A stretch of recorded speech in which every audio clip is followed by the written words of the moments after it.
All right, let's check out the early window on CBS this Sunday. The Chargers are at the Browns. The Bills laying a huge number at home against the Steelers. Kenny Pickett's first start there. Dolphins without Tua at the Jets. Titans look to win their third straight game. They are slight favorites at the Commanders. And the Jags back home, 7-point favorites against the Texans. Chris Hassel, Brady, Quinn, Pete Prisco. Let's start with the Chargers and the Browns. And the Chargers have not done anything on the ground yet this season. They're averaging 64.5 rushing yards a game. Quite the contrast from the team they're playing in the Cleveland Browns. So that's the one thing you can hang your hat on is Nick Chubb, Kareem Hunt in the rushing attack. But look, the Chargers on the road in Cleveland, this is one where I'm going to lay the 3 points. I know home dogs have been great this year. I think they're 17-10-1 against the spread. So that doesn't bode well for this pick. But Justin Herbert's just playing at a different level. I think you saw that last week versus Houston.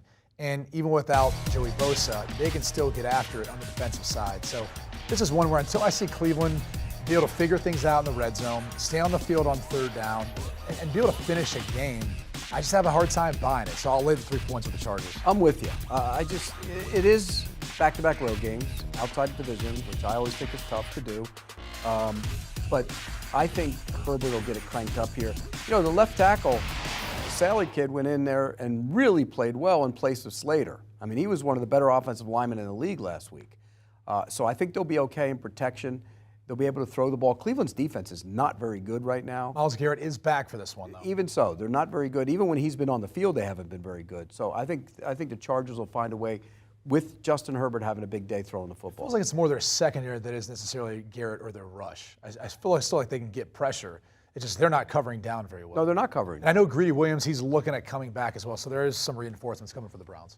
Browns missed some opportunities. Really should have won that favorable start to the season. They should be undefeated. Yeah. Let's be real about this. And now it gets tough. 2,229 teams had won in that scenario versus the Jets. Well, they dropped that one, and then they dropped the one last week. They should have coached them to go down. They would have won that game. Well, amongst a bunch of other things. I know. Well, I mean, that's the first and foremost. If he goes down, they win the game.